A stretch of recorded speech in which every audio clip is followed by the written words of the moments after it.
Salut mes petites perceuses en chamallow, j'espère que vous allez bien. Hier, j'ai complètement oublié de vous dire pourquoi j'espérais changer d'avis. Bah, tout simplement parce que quand on change d'avis, c'est que on estime qu'on pense quelque chose de mieux, que notre nouvel avis va être mieux que le précédent et donc on évolue. Donc espérer changer d'avis, c'est sain. Ça veut dire que qu'on va vers quelque chose que l'on préfère. Et donc c'est pour ça que la contradiction est hyper importante parce qu'il n'y a que la contradiction qui peut nous faire changer d'avis ou au contraire nous éprouver dans nos certitudes et faire que on sait mieux pourquoi nos avis sont réellement importants. Donc pour moi c'est capital. Mais c'est pas du tout ça dont je voulais vous parler aujourd'hui. Ce dont je veux vous parler aujourd'hui, c'est un truc qu'on n'envisage jamais dans la création, ou très peu. C'est le confort de l'endroit mental que l'on crée. C'est-à-dire que je vais vous donner deux exemples. Je vous ai parlé d'un film que j'ai commencé à réaliser.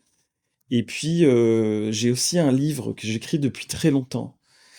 Et ces deux œuvres prennent place dans des univers qui sont assez dark et assez sombres. Parce que c'est ce que je déploie assez facilement dans la création.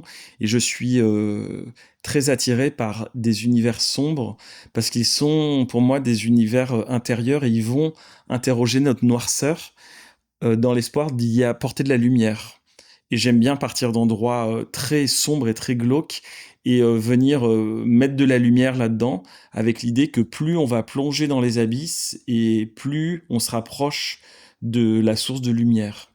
Donc c'est une très belle idée, certes, mais je me suis rendu compte que dans le moment de la création, c'était très dur parce que j'ai du mal à trouver la motivation parfois de me plonger dans ces œuvres-là parce qu'elles sont trop dark, elles sont trop sombres, elles convoquent en moi des choses qui sont un peu dures et tout simplement l'univers, l'imaginaire dans lequel je me retrouve est trop.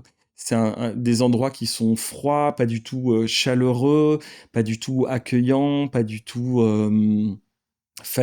Comment dire, ce sont pas des endroits dans lesquels on a envie d'apporter sa présence. Et donc, c'est pas très motivant de travailler sur ces choses-là pour ces raisons. Donc je pense que quand on va pour se lancer dans un écrit, par exemple, si on veut écrire une histoire, un roman, qu'on veut faire un film, ou même une poésie, ou quelque chose qui va nous prendre un peu de temps, je pense qu'il faut absolument, si on veut envisager quelque chose sur le long terme, il faut penser au contexte dans lequel se déroule l'histoire et se demander si on a vraiment envie de passer du temps dans cet univers mental-là. Et ça change tout. J'envisage maintenant les choses sous cet angle-là, et quand je pense à mes écrits futurs ou les éventuels films que j'ai envie de faire, euh, je privilégie quand même cet angle-là. Avant beaucoup d'autres choses. Alors en général, je laisse se dérouler un petit peu l'histoire dans ma tête pour évaluer la pertinence de mon propos, etc., etc. Mais il y a toujours un moment où je me dis, ok, est-ce que tu as envie de passer du temps dans ce truc-là? Si ça se déroule par exemple dans une ville, est-ce que la ville est claire et lumineuse et agréable, ou est-ce que c'est une ville sombre et dark et ça se passe dans des sous-sols? Est-ce que les gens avec qui le personnage principal est en contact, est-ce que ça va être dur tout le temps, ou est-ce que ça va être agréable? Est-ce que ça va être de la maladie ou de la santé et du bonheur? Voilà. Et avec quoi on a envie d'être en contact au quotidien dans sa création, ça me paraît hyper important. Et je pense que c'est important aussi, pas que dans la création artistique, mais dans tout ce qu'on développe autour de soi dans sa vie.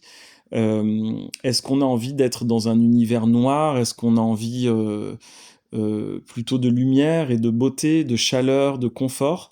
Et est-ce que c'est ce que nous apportent les gens avec qui nous sommes, les univers dans lesquels nous évoluons, les vêtements que l'on porte? Et d'ailleurs, je trouve que quand c'est l'hiver, je vois beaucoup de gens qui ont tendance à s'habiller en noir, alors qu'on a besoin exactement de l'inverse. On a besoin de beaucoup de lumière, on a besoin de couleurs, on a envie que ce soit chatoyant. Et quand on est en personne de beaucoup de présence en hiver, bah, ce serait bien de se rendre compte que ces personnes nous apportent de la lumière et qu'elles sont là et qu'elles sont bien pour nous et qu'elles nous réconfortent. Personnellement, vous le devinez quand même, les environnements dans lesquels je me sens le mieux sont les environnements luxuriants et verdoyants, très plantés. C'est la raison pour laquelle j'aime beaucoup l'idée de planter une forêt.